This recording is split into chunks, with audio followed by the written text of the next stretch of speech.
OK. Donc, je voulais aussi, en commençant, me présenter pour ceux que je connais pas. Il y a des gens que je connais, des gens que je connais pas. Donc, je m'appelle Anne, je suis herboriste depuis presque 20 ans maintenant. J'ai fini ma formation à une école d'herboristerie qui s'appelle Flora Medicina au Québec. À l'époque, c'était à Montréal, en personne. Et puis, depuis ce temps-là, je fais de la consultation privée, je donne des cours sur les plantes médicinales et j'ai terminé une formation en médecine chinoise en 2012 avec Sylvie Chagnon, avec qui j'ai écrit le livre après sur les plantes médicinales. Et notre travail de comprendre les plantes médicinales occidentales avec la médecine chinoise, ça s'est fait surtout parce que Sylvie est venue au Québec, elle voulait passer un an avec moi pour apprendre les plantes. Et donc, moi, j'ai profité de cette année-là pour perfectionner la médecine chinoise aussi, le diagnostic, la prise de pouls. Et puis, parce qu'elle était dans mon bureau. Donc, je recevais des clients, je posais des questions, je faisais plus un choix d'élaboration de protocole d'herboristerie avec mes connaissances occidentales. Puis, elle faisait un diagnostic en médecine chinoise. Elle validait ce que j'avais senti dans les poux et ensuite, on recommandait des plantes médicinales occidentales. Puis, on faisait revenir les gens 2, 3 fois, espacés d'un mois, un mois et demi, pour voir si les plantes occidentales qu'on avait choisies avaient fait ce qu'on pensait que ça devrait faire selon le diagnostic de médecine chinoise. Donc, c'est comme ça beaucoup qu'on est arrivé à établir ces liens-là, puis avec de la recherche dans des livres, de la réflexion et tout ça, puis des essais de plantes. Donc, c'est comme ça que ce travail a abouti. Et moi, la médecine chinoise, ça a aidé beaucoup ma pratique d'herboristerie parce que ça me permet de mieux comprendre pourquoi des fois les plantes fonctionnent, des fois elles ne fonctionnent pas, et aussi de mieux comprendre des subtilités entre des problèmes qui pourraient paraître les mêmes. Par exemple, des brûlements d'estomac, il peut y avoir différents types de tableaux pathologiques en médecine chinoise, donc ça aide aussi à comprendre, ça m'aide à raffiner la compréhension des déséquilibres. Donc, dans le cours, dans votre groupe, c'est surtout des gens qui connaissent un peu ou beaucoup les plantes médicinales, dépendant des niveaux. Euh, mais pas la médecine chinoise. Donc, je vais passer plus de temps à expliquer ces notions-là. C'est sûr qu'on va voir toutes les mêmes plantes que l'autre groupe. C'est juste que l'autre groupe, je passe plus de temps à expliquer comment on récolte les plantes, comment on fait une infusion, comment on fait une décoction, comment c'est quoi une teinture, des choses qui sont plus basiques en fait. En fait, ce que je voulais vous préciser, c'est que moi, je travaille avec la théorie des 5 éléments. Et il y a vraiment différentes théories en médecine chinoise. Je vais vous les présenter, celles que je connais le plus, et je vais vous dire avec quoi nous, on va travailler pendant le cours. Mais après, ça se peut que vous discutiez avec d'autres thérapeutes en médecine chinoise qui vous parlent d'autres termes, des professeurs de Qigong qui vous parlent d'autres choses, des acupuncteurs qui vous parlent d'autres choses. C'est vraiment un univers hyper vaste et où il y a différentes façons d'appliquer la médecine chinoise. Une des raisons pour laquelle la théorie des 5 éléments est beaucoup utilisée avec les plantes, c'est que dans la pharmacopée chinoise, c'est aussi à travers les 5 éléments qu'on choisit les plantes, beaucoup parce que les plantes ont un goût et ce goût-là va se rapporter à un organe et avoir un impact sur un organe ou un élément. Donc, c'est aussi pour ça qu'on va choisir ça. La même chose, le yin et le yang, on va le regarder en détail, qu'est-ce que ça veut dire, mais il y a des plantes qui vont plus nourrir le yin, d'autres qui vont plus nourrir le yang. Donc, comme les plantes ont une action vraiment sur la nature du terrain, sur la matière, c'est plus ces théories-là qu'on va utiliser. La théorie des 3 trésors et la théorie des 6 couches, je vais vous l'expliquer aussi. La théorie des 6 couches, c'est beaucoup la théorie utilisée par les acupuncteurs. Puis je vais vous expliquer qu'est-ce que ça veut dire. Donc, les 3 trésors, c'est une façon de voir la santé en médecine chinoise qui se rapporte à 3 trésors, c'est-à-dire qu'on a tous 3 trésors tout le temps dans notre corps et pour être en santé, il faut qu'il y ait une bonne quantité de chaque trésor. Puis les 3 trésors qu'on a, c'est le Qing, qui s'écrit Jing, le Qi, qui s'écrit Qi, et le Shen. Et c'est sur une flèche dans un continuum parce que le Qing, ça, juste pour vous dire, je n'ai pas de notes de cours, mais vous allez recevoir le diaporama. Donc, vous n'êtes pas obligé de tout écrire, mais vous pouvez juste prendre des petites notes supplémentaires si vous voulez, ou de toute façon, c'est enregistré, puis vous allez pouvoir m'écouter des millions de fois si vous avez envie. Donc, alors, le Tsing, le premier qu'on voit sur la gauche, c'est un continuum parce que c'est la même matière plus ou moins dense. Le Tsing, c'est dans la forme la plus dense. C'est ce que je compare, moi, au pétrole dans la planète, qui est vraiment une forme d'énergie vraiment condensée, qui met longtemps, longtemps à se former et qui est difficile à remplacer. Et c'est vraiment nos réserves d'énergie à nous. C'est ça qui va se dédensifier ou finalement s'évaporer pour être moins dense et se transformer en chi, et encore moins dense et se transformer en chêne, qui est la partie la plus éthérique, qui est l'esprit ou l'âme, en fait. Donc, ces trois trésors-là, c'est la même matière plus ou moins dense et c'est des vases communicants. Je peux nourrir le chêne avec des activités qui nourrissent mon âme, puis forcément, je nourris cette forme d'énergie. Donc, ça limite la perte de chi et ça protège aussi le tsing. Ou je peux nourrir le chi ou le tsing avec des plantes médicinales, ou je peux nourrir le chi avec des exercices de qigong, où je vais chercher le chi autour et je le condense dans le bassin, ou ce qu'on appelle le dantian pour les gens qui connaissent le qigong. Et de cette façon-là, je nourris le chi. Le Tsing, ça serait, pour ceux qui connaissent l'idée de la médecine chinoise, que c'est comme nos réserves d'énergie, c'est comme la cire de la bougie, ben, le Tsing, ça serait un peu la cire de la bougie, en fait. Le Qi, ça serait la flamme, le feu directement, puis le Shen, ça serait toute la chaleur qui irradie autour de la flamme. Ça peut être une autre façon d'illustrer cette histoire des trois trésors. Donc, il y a des plantes qui vont nourrir les trois trésors. C'est souvent ce qu'on va voir dans les plantes qui nourrissent l'énergie des reins, des plantes qui étaient utilisées comme tonique supérieure en médecine chinoise. Par exemple, le reishi, c'en est une, le schizandra, c'en est un, le ginseng aussi, c'en est. Ça, c'est des plantes qui vont nourrir les trois trésors de façon égale ou importante. Il y a des plantes qui vont plus nourrir le qi, d'autres qui vont plus avoir un impact sur le shen. Et il y a des théories qui disent que le tsing ne peut pas être remplacé une fois qu'on l'a brûlé. Puis il y en a d'autres qui disent qu'avec beaucoup d'efforts, de qigong, de plantes, on peut remplacer du tsing qui a été brûlé. Donc ça, c'est pas clair. Des fois, c'est oui, des fois, c'est non. Ça dépend des théoriciens, en fait. Donc ça, c'est un peu la description, la même matière plus ou moins dense. Le Tsing s'appelle aussi l'essence, notre essence, en fait, c'est nos réserves d'énergie, de vitalité. Le Qi, quand on parle de Qi, c'est vraiment l'énergie, et le Shen, plus l'esprit ou l'âme, en fait. Les 6 couches, et donc je ne vais pas utiliser beaucoup cette théorie-là parce qu'il n'y a pas beaucoup de plantes qui agissent sur les 3 trésors, et puis on va plus essayer de comprendre la médecine chinoise à travers les 5 éléments. Ceci dit, des fois, quand vous voyez quelqu'un qui manque d'énergie ou qui a l'air d'avoir l'esprit ou l'âme fatiguée, on peut choisir des plantes juste pour ça. Des fois, ça reste quand même plus simple comme théorie parce qu'il y a juste 3 matières à remplacer ou à nourrir différemment selon les besoins. Donc, ça peut être une façon de comprendre aussi. Puis, des fois qu'on est complètement perdu entre tous les différents organes, on va dire, OK, attends, est-ce qu'il manque du chi? Est-ce que la personne a le plus froid? Est-ce qu'elle a plus chaud? On essaie de revenir à des choses plus simples pour faire le point. La théorie des 6 couches, ça, je vous l'explique un petit peu, je la connais vraiment moins bien. C'est essentiellement une théorie utilisée beaucoup en acupuncture et qui a été établie vers le 1er siècle après Jésus-Christ par un médecin chinois qui décrivait que l'énergie de l'homme peut se répartir en 6 couches, et c'est en lien beaucoup avec la pénétration du froid et des pathogènes dans le corps. Et ça parle beaucoup de la gravité des pathologies. Donc, je vous donne un exemple. Ça, c'est les 6 couches énumérées en partant de la plus superficielle qui a trait avec la peau et la vessie, et en descendant vers le plus profond. Et en fait, ce que ça donne, par exemple, je sais que le dessin n'est pas excellent, mais d'abord, par exemple, quand il y a les rhumes, en fait, ou les affections virales légères comme ça, on appelle ça des vents froids. Pardon, en médecine chinoise, des vents froids, des attaques externes, en fait. C'est comme s'il y a un vent froid de l'extérieur qui rentre et qui arrive à pénétrer dans la couche superficielle Taiyang, la première couche. Et si la personne est fatiguée ou que le virus ou le pathogène est très virulent, ça peut descendre dans les couches plus profondes et tranquillement descendre plus profondément jusqu'au niveau de la moelle des os, en fait. Et là, on voit, par exemple, l'aggravation du rhume qui peut devenir une grippe, pneumonie, machin, jusqu'à une septicémie, puis une infection plus grave et éventuellement entraîner la mort.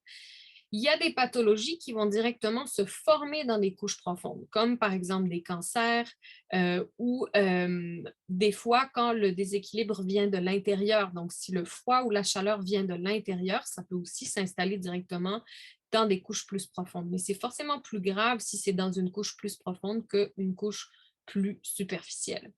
Et il y a des pathologies comme par exemple la maladie de Lyme ou un insecte ou la malaria qui est injecté directement dans le sang. Bien, les couches plus profondes sont rapidement atteintes parce que le pathogène rentre directement. On fait un trou puis ça rentre à l'intérieur en fait. Donc ça va être des choses qui vont aller plus rapidement dans les couches profondes. Et c'est beaucoup avec cette théorie des 6 couches que travaillent les acupuncteurs et qui vont établir leur diagnostic et choisir comment ils vont traiter. Puis ensuite, si je regarde la théorie du yin et du yang, en fait, c'est souvent représenté sous cette forme-là, comme ce cercle-là avec deux espèces de demi-lunes, où on voit une partie noire et une partie blanche. Donc, en général, la partie noire, je pense que la plupart des gens savent que la partie noire représente plus le yin et la partie blanche plus le yang. Le yin avec cette énergie de descente vers le bas et le yang avec ce mouvement vers le haut plutôt. Et il y a un petit point noir dans le yang et un petit point blanc dans le yin. En fait, ça signifie que au plus profond du yin naît le yang et au plus profond du yang naît le yin. Donc, c'est vraiment aussi au plus profond de la nuit que commence le mouvement de sortie ou de montée du yang, si on prend le yin et le yang pour la nuit, mais ça s'applique à tout, en fait. Ça va s'appliquer à la vie en général, ça va s'appliquer à une journée, ça s'applique à un cours. Par exemple, il y a toujours un début, ou par exemple à l'année, un début associé au printemps, un milieu associé à l'été, le début du yin avec l'automne et l'hiver qui va être plus dans le profond du yin. Mais au plus profond du yin naît le yang. On peut penser par exemple à la chandeleur ou en fait à la chandeleur ou pardon, plutôt au solstice d'hiver où les journées sont les plus courtes, mais c'est de là que pouf, ça va commencer à remonter en fait. Même chose dans l'été, il y a toujours un moment où on sent l'automne arriver et c'est aussi ça qui est présent à ce moment-là. Donc, ce qui est important dans cette théorie du yin et du yang, c'est on va faire le tour pour voir la différence entre qu'est-ce qui est plus yin, qu'est-ce qui est plus yang. Mais c'est surtout que ces deux concepts-là sont toujours en relation un avec l'autre. Donc, c'est jamais statique, c'est jamais quelque chose est yin ou quelque chose est yang. Quelque chose va toujours être yin en comparaison avec autre chose. Par exemple, la glace va être yin comparée à de l'eau parce que c'est plus froid, plus figé, plus immobile. Et l'eau va être yin par rapport à de la vapeur parce que c'est plus condensé, c'est plus froid aussi, c'est plus une matière dense que la vapeur qui est plus éthérique dans le mouvement. Puis si vous avez un petit peu de notion de chimie, on sait que plus la matière est solide, moins les molécules sont en mouvement, plus elles sont statiques aussi. Puis tandis que dans des gaz, bien, on a des molécules qui sont constamment en mouvement et plus de liberté aussi. Donc, toujours en comparaison un avec l'autre et toujours aussi en transformation. Donc, si j'ai une pathologie qui va être très, très yang, de là, peut-être le yin va apparaître. Par exemple, si j'ai des poumons qui sont vraiment très irrités, chauds, qui brûlent, ben, la muqueuse va fabriquer du mucus qui est beaucoup plus yin pour aller réparer ce poumon irrité ou ce tissu irrité. Donc, il y a toujours cette relation entre les deux. Mais je vous ai fait une espèce de petit tableau pour distinguer un peu les deux puis essayer d'avoir une image mentale de qu'est-ce qui serait yin, qu'est-ce qui serait yang. Donc, on a dans le yin tout ce qui est plus froid, mouillé, tout ce qui est plus introspection, calme, mouvement tourné vers l'intérieur. C'est vrai que j'aurais pu rajouter la lune, comparaison au soleil, qui est plus yang, par exemple. En général, on associe aussi tout ce qui est féminin plus à ce qui est yin et tout ce qui est masculin plus à ce qui est yang. Beaucoup parce que traditionnellement, les femmes avaient plus d'action à l'intérieur de la maison, plus une attitude plus calme, moins tournée vers l'extérieur, moins dans l'action, plus dans l'introspection. Mais c'est en fait, il ne faut pas rester dans des boîtes et rester coincé dans des concepts parce qu'il y a vraiment toujours cette idée de comparaison. En médecine chinoise, vous allez voir, il y a toujours, il n'y a rien de statique et il n'y a rien de défini. Ça bouge tout le temps. Donc, il y a toujours une comparaison avec l'autre, un mouvement, une interrelation avec autre chose qui se passe. Puis, c'est cette interrelation qui est importante pour bien comprendre, en fait. Donc, le yin va être plus froid, mouillé, etc., comme j'ai dit. Et tout ce qui est yang, c'est plus, ça ressemble plus à du feu. Donc, chaud, sec, en mouvement, plus vers l'extérieur, plus rapide, plus d'action.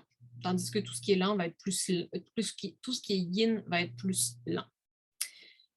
Donc, nous, on va utiliser ça, mais on va aussi essayer de comparer, en fait, voir qu'est-ce qui se passe dans le corps. Là, je pense que ce que je vais faire, c'est que je vais sortir de là, je vais agrandir ma fenêtre pour qu'on regarde juste les morceaux un à la fois, pour que ça soit comme moins mélangeant. Voilà, je vais essayer de faire ça. Donc, mettons que... Est-ce que vous voyez bien ces deux tableaux-là avec comme les 4 petites colonnes? Ouais, OK, on va faire ça comme ça. Hop, c'est ça. Donc ici, dans les premières, la ligne bleue représenterait comme le niveau santé à atteindre. Et, oups, pardon, voyons, excusez-moi. Pas que j'aille trop vite avec ma souris.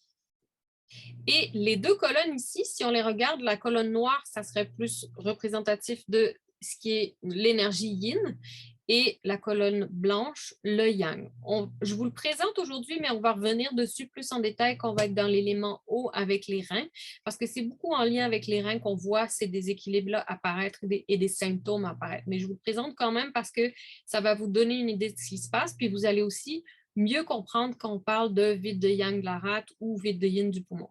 Donc, les 5 éléments aussi se rapportent au corps, mais peuvent se rapporter à tout ce qu'on trouve dans la nature. Parce qu'il ne faut pas oublier que la médecine chinoise, ça a été créé ou écrit, ou en tout cas placé, il y a plusieurs milliers d'années. Et donc, les gens établissaient des liens avec ce qu'ils voyaient dans la nature. Et aussi, la théorie des 5 éléments, les organes, les entrailles, ça a été développé dans une période dans la Chine où les autopsies étaient interdites. Donc, c'était beaucoup basé sur qu'est-ce qui se passait dans le corps, comment ça apparaissait dans le fonctionnement du corps, mais pas à regarder concrètement dans un corps où sont les morceaux et de quoi ils ont l'air, parce que c'était interdit. On n'avait pas le droit de faire ça. Donc, c'était beaucoup à travers le fonctionnement du corps que ça a été bien compris, mais d'abord le fonctionnement dans la nature. Et c'était aussi beaucoup utilisé pour la politique, pendant les guerres, pour essayer de décrire, pour gérer l'administration du royaume, pour installer sa maison, pour choisir une femme, pour établir ses récoltes. Donc, c'est vraiment une façon de réfléchir qui était placée partout. Même chose pour le yin et le yang aussi, c'était utilisé à tous ces endroits-là pour comprendre puis analyser la vie puis essayer de prévoir ce qui va arriver un peu. Donc, quand on regarde ce diagramme-là, on voit que les éléments sont tous en interrelation les uns avec les autres. Si je pars du bois, le bois va engendrer le feu, parce qu'effectivement, ça prend du bois pour alimenter le feu, en fait. Le feu va engendrer la terre, parce qu'à force de brûler de la matière organique, ça fait de la cendre et qui nourrit la terre. La terre va engendrer le métal, parce que la terre, quand elle s'écrase et elle se condense, c'est là qu'on forme des minerais, en fait, de la pierre, puis des minerais, du métal, etc., du fer, de l'or et tout ça. Et du métal va sortir l'eau, en fait, parce que l'eau sort de la roche. Dans les sources, en fait, l'eau va sortir de là, sortir de la montagne ou sortir de la roche, finalement. C'est imagé, mais c'est ça l'idée. Et l'eau va engendrer le bois parce qu'on a besoin d'eau pour faire pousser le bois. Et donc, ce cycle tourne tout le temps.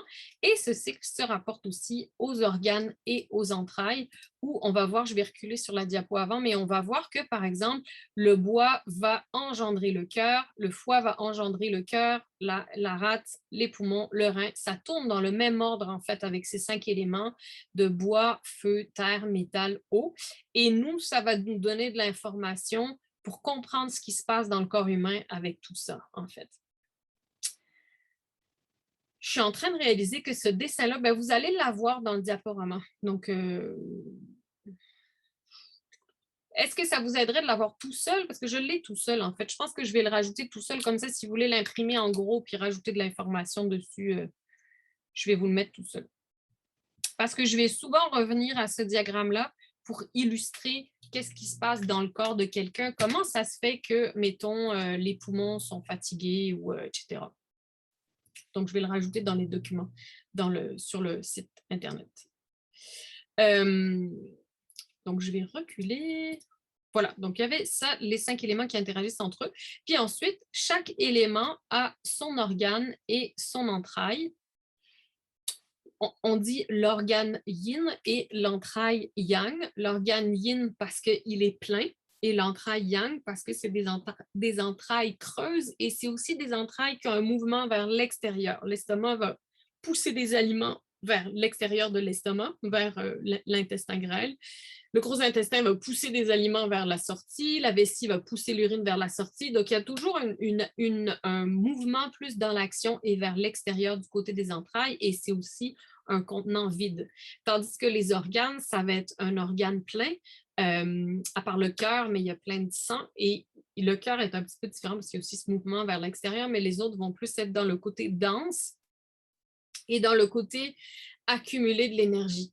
Puis ce qui est aussi important pour nous, c'est que les entrailles restent souvent la poubelle de l'organe, on appelle. C'est-à-dire que souvent, les entrailles vont manifester des symptômes avant que l'organe soit vraiment déstabilisé, parce que pour se protéger, l'organe envoie ce qui ne va pas bien dans l'entraille. Donc, on va aussi avoir cette idée de protection, dans le sens que l'estomac va être, par exemple, l'estomac, si je vais dans mon petit dessin ici, non, ça va vous mélanger si je fais ça. Mais souvent, l'estomac va présenter des symptômes avant que la rate ou le pancréas manifeste des symptômes. Même chose pour le gros intestin, etc. Puis on le voit beaucoup, beaucoup dans l'intestin grêle et dans le cœur, surtout au niveau émotif, puis c'est quelque chose qui est vraiment très évident chez les enfants en général. Quand il y a une émotion, souvent, ça va dans le ventre, autour du nombril, tout ce qui est en lien avec l'intestin grêle, avant de, par exemple, faire des palpitations ou des arythmies ou des choses comme ça. Donc, il y a ce lien-là entre l'entraille et l'organe qui est important. L'autre chose qui est importante par rapport aux plantes, c'est que quand on traite les entrailles, c'est souvent des problématiques aiguës, genre une infection urinaire, un brûlement d'estomac, et donc on va utiliser des plantes plus symptomatiques et des plantes qui, on s'attend à ce qu'elles aient une action rapide.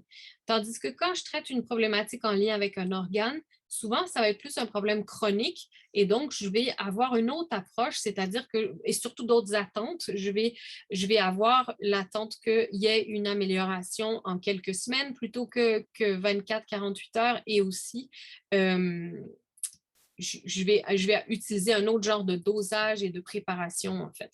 Donc, ça aussi, je vais revenir dessus quand on va voir les différents organes, mais en gros, c'est des notions importantes à ce niveau-là. Donc ici, dans ce tableau-là, on a le cycle qu'on appelle d'engendrement, la flèche extérieure qu'on a vue tout à l'heure dans le tableau des 5 éléments, où on avait juste les éléments avec tout le cycle naturel de la Terre, dans la nature et tout. Et on l'a ici aussi avec les organes. Donc en fait, ça signifie que le foie, on dit des fois aussi que le foie est la maman du cœur, le cœur est la maman de la rate est la maman des poumons, les poumons sont la maman des reins, etc. Et on tourne comme ça. Ce que ça fait concrètement, par exemple, c'est que le foie, je vous parlais tout à l'heure, qui a tendance à bloquer son énergie et du coup à créer du feu et à surchauffer. Ben, dans le quotidien, l'eau du rein va sans arrêt essayer d'aller calmer le feu du foie. Et à la longue, évidemment, je vais épuiser mon yin des reins parce que si je passe mon temps à éteindre du feu, à un moment donné, j'ai plus d'eau. Par exemple. Ou alors, par exemple, les poumons, ils vont aller travailler au niveau des reins, beaucoup dans la respiration profonde parce que le diaphragme va aller masser les reins aussi, calmer les glandes surrénales, sortir du stress. Donc, c'est aussi une façon de préserver l'énergie. Puis, on va les voir tous en détail. Donc, ça, il y a cette histoire de nourriture et il y a aussi à l'intérieur les flèches qu'on appelle les cycles de contrôle ou de domination pour équilibrer le cycle d'engendrement, parce que si j'étais sans arrêt en train de nourrir un organe à un moment donné, il pourrait prendre trop de place, ça déboule comme dans une boule de neige là, qui devient de plus en plus grosse en descendant une montagne. Bien, le cycle de contrôle, lui, va permettre d'équilibrer le cycle d'engendrement. Et dans un corps en santé, ça se fait en équilibre. Donc, le foie va aller contrôler un peu la rate, les reins, etc. Puis on suit les flèches comme ça à travers. Mais ce qui arrive le plus souvent, c'est qu'il y a des cycles de contrôle qui ne vont pas bien, comme le foie qui va aller taper trop sur la rate et la fatiguer, ou aller agresser l'estomac avant d'agresser la rate. Donc, il y a comme des dynamiques qui reviennent vraiment régulièrement, qu'on va voir aussi, qu'on va aller plus en détail dans chaque organe, dans chaque élément. Mais l'élémentaire qui a son organe yin, on dit rate et pancréas beaucoup en Occident parce qu'en fait, ça vient de cette histoire-là de que les Chinois, ils ne faisaient pas de dissection, puis le pancréas n'était pas vraiment identifié, mais toutes les fonctions de régulation de la glycémie sont beaucoup en lien avec la rate en médecine chinoise, et même les fonctions d'enzymes digestifs aussi, c'est en lien avec la rate. Parce que la rate, elle est vraiment importante pour l'assimilation des nutriments. Donc, elle va vraiment, ça c'est tout écrit dans les notes de cours normalement. Donc, elle va vraiment être responsable de transformer et transporter les aliments, les boissons et l'eau. Donc, concrètement, ce que ça fait, c'est que nous, on mange, ça tombe dans l'estomac, mais c'est vraiment l'énergie de la rate qui va aller amener du feu et de l'énergie au niveau de l'estomac pour que l'estomac puisse cuire les aliments. L'estomac en médecine chinoise, c'est vraiment comme une casserole dans laquelle le riz cuit. Souvent, ça va être illustré comme ça. Et la vapeur qui monte de cette cuisson, c'est l'énergie pure qui monte de la digestion et qui va aller vers le haut. Et cette énergie va être utilisée pour l'énergie qu'on va avoir de disponible au quotidien. Je fais une petite parenthèse ici parce que on va différencier en médecine chinoise l'énergie du quotidien qui nous vient des aliments et de la respiration, de nos réserves d'énergie qui sont dans les reins. Dans l'idéal, je ne dépense pas plus d'énergie que ce que je suis capable de fabriquer au quotidien avec les aliments que je mange, dans la nourriture et ma capacité d'extraction des nutriments, et l'air que je respire et ma capacité d'extraire l'oxygène et l'énergie de l'air. Donc, dans l'idéal, dans un monde idéal, je respire profondément, de l'air de qualité, je vais extraire plein de chi de l'air, et ça va servir à se combiner au chi que j'ai extrait des aliments pour faire l'énergie que j'ai au quotidien. Puis moi, je ne dépense pas plus d'énergie que ce que j'ai réussi à fabriquer. Puis comme ça, je ne vais jamais puiser dans mes réserves. En fait, on puise toujours un tout petit peu dans les réserves pour, comme les réserves, on dit en médecine chinoise, l'énergie des reins, c'est ça qui donne l'étincelle à toutes les réactions chimiques, mais ce n'est pas ça qui va alimenter le feu puis qui va faire que je continue l'activité. Dans la vraie vie, la majorité des gens ne font pas ça. Soit ils ne vont pas bien respirer, soit, puis on va en reparler quand on va parler des poumons, soit ils ne vont pas manger des aliments qui sont de qualité, ou ils vont manger dans des situations qui ne permettent pas une bonne digestion, et donc ils ne vont pas être capables d'extraire un maximum de chi des aliments, mais ils vont quand même dépenser beaucoup d'énergie. Du coup, ils vont aller vider leurs réserves assez rapidement. Je dis « ils », mais je m'inclus là-dedans parce que je fais ça moi aussi. Là, je suis pas...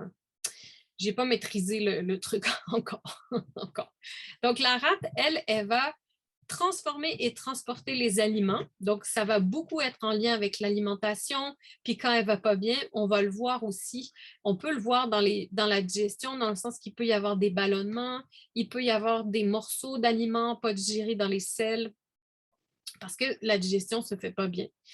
Et il va y avoir aussi tout le lien avec l'eau, parce qu'elle va aider à transformer et transporter l'eau. Et donc, quand elle ne va pas bien, aussi, ce transport et cette gestion de l'eau ne sera pas bonne, et on peut retrouver trop d'eau dans les selles. Donc, moins elle va bien, plus les selles vont être molles, en fait. Au niveau de la rate aussi, ça va être un des signes que ça ne va pas très bien. Les tableaux pathologiques qu'on va retrouver au niveau de la rate, on peut d'abord voir apparaître un vide de chi de la rate, ce qui est le premier type de vide. Ils sont classés un peu en ordre de gravité.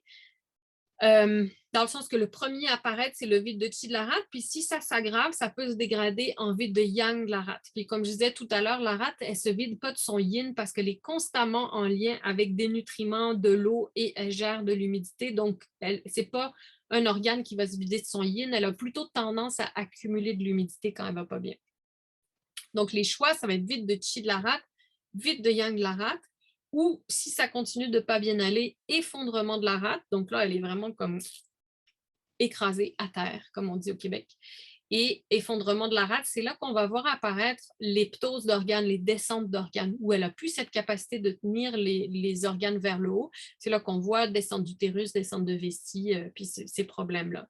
La rate ne retient plus le sang, c'est un petit peu en parallèle, dans le sens que je peux avoir ce tableau pathologique-là juste avec un vide de chi de rate ou un vide de yang de la rate. Je ne suis pas obligée de passer par l'effondrement pour la rate ne retient plus le sang. Comprenez-vous ce que je veux dire? Donc, vide de chi va s'aggraver en vide de yang de la rate et ça peut s'aggraver en effondrement de la rate, mais la rate ne retient plus le sang, peut apparaître, peu importe les 3 autres premiers tableaux pathologiques, en fait. Et la rate ne retient plus le sang, c'est vraiment en lien avec ce que je disais tout à l'heure par rapport à son rôle d'endiguer le sang, de garder le sang dans les vaisseaux. Donc, si elle ne retient plus bien le sang, ben, je vais avoir, par exemple, des bleus facilement, des varices, des varicosités, des pétéchies, du spotting entre les menstruations, des menstruations trop abondantes. Il peut y avoir du sang dans les selles, il peut y avoir du sang dans l'urine. Évidemment, on vérifie qu'il n'y a pas une cause plus grave, mais s'il n'y a rien de cliniquement grave, rien, souvent les gens vont aller voir leur médecin, puis le médecin ne trouve rien, mais il y a quand même ces pertes-là, ben là, ça peut être en lien avec la rate aussi. Justement, des hémorroïdes, ça peut aussi être en lien avec la rate.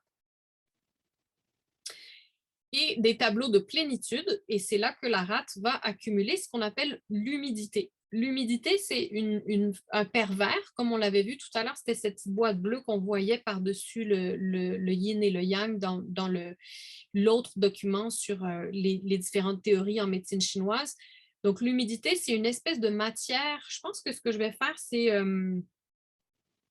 comment que je pourrais faire ça? Je vais vous mettre un lien. Je vais partir dans le forum un sujet humidité parce que c'est quelque chose qui va revenir vraiment régulièrement. Puis c'est un concept qui n'est pas toujours évident. Puis je vais vous mettre un lien vers un article que j'ai écrit récemment sur mon blog sur l'humidité où j'explique un petit peu ce que c'est. Puis vous avez dans les notes de cours aussi toute la liste des manifestations d'humidité. Donc ça va vous donner une idée de quoi ça a l'air de l'humidité. Ça ressemble à du mucus, mais ça peut prendre différentes formes. Et quand on parle de glaire, en fait, c'est un peu plus épais que juste une petite humidité globale. Et les glaires peuvent se densifier pour faire des kystes, des nodules, des ganglions enflés, des amas. Et cette humidité peut être de nature chaude ou de nature froide, dépendant en fait du terrain de la personne, ou s'il y a plus de vide de yang, je risque d'avoir une humidité de nature froide. Puis s'il y a plus de feu pervers, je risque d'avoir une humidité plus de nature chaude. Donc ça aussi, ça va donner une couleur à l'humidité qu'on va retrouver dans le corps. Le vide de chi, justement, j'en ai parlé un petit peu tout à l'heure, les symptômes, donc une fatigue légère à moyenne, surtout après les repas. On est très, très loin de l'épuisement professionnel, là. C'est vraiment une petite fatigue. Fatigue surtout physique, comme j'expliquais au début, avec cette histoire de la rate qui est en lien avec les muscles, avec la chair, avec la capacité de nous tenir debout, de combattre la gravité. Donc, il y a vraiment ce côté de cette couleur à la fatigue. Et il peut y avoir une difficulté dans la digestion avec des ballonnements, des selles à tendance molle ou mince. Donc, soit des selles qui ressemblent comme à de la bouse de vache ou qui ne se tiennent pas quand on tire la chasse d'eau, ou des selles très minces et longues, en fait, parce que comme elles sont molles, ben l'anus qui est resserré va les serrer, puis ça va faire comme un long, long ruban, en fait, finalement. Puis, manque de concentration, brouillard mental, ou rumination mentale aussi, je pourrais l'ajouter là. À un moment donné, ça fait un déclic dans ma tête quand j'ai étudié la médecine chinoise. Puis là, je me suis mis à voir tous les organes, les éléments qui bougeaient dans ma tête tout en même temps. Puis ça m'a aidé à comprendre les hormones dans le corps humain parce que c'est vraiment constamment en mouvement, en fait. Et notre cerveau cartésien occidental est construit dans le A plus B égale C avec des boîtes très, très fixes. Donc, à un moment donné, il faut comme ouvrir les boîtes, permettre que ça circule, et puis là, c'est plus léger. Mais c'est normal, il y a comme un petit peu le cerveau, il résiste.